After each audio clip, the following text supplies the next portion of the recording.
Hmm.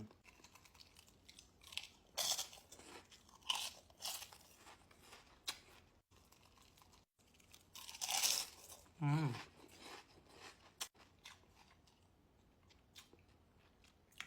Guys, kung hindi nyo pa ito natitikman, kung hindi nyo pa natatry, please lang, tikman nyo na.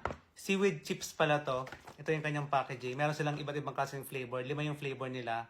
Try muna natin tong, ayan, barbecue flavor nila. Tapos nag-prepare lang ako dito ng sausawan, suka na manghang. Nangangasim ako.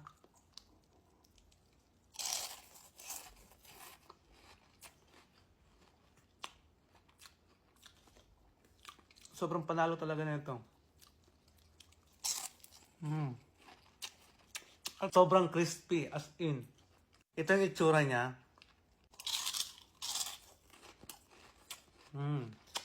At ito naman yung original flavor.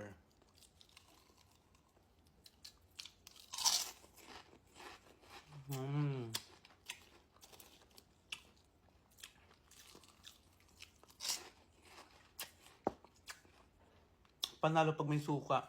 Pero masarap din siyang walang suka, walang sausawan. Pero mas masarap kapag mayroong suka. Gawa lang kayo ng sausawan. Ito naman yung spicy flavor.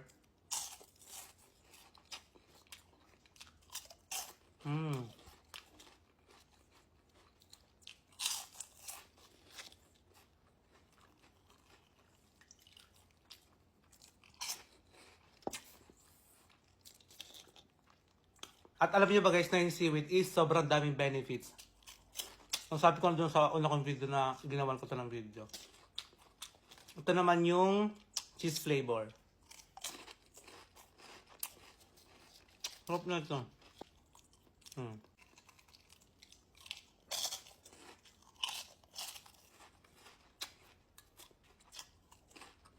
Sarap.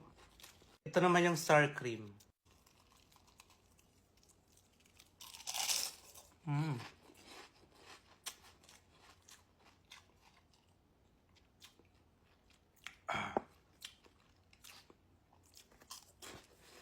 Guys, promise try nyo. Nasa basket lang to. Tapos ang gawin nyo lang para makatipid kayo sa shipping, para mas lumiit yung shipping. Order kayo at least 3 pieces para mas maliit yung shipping.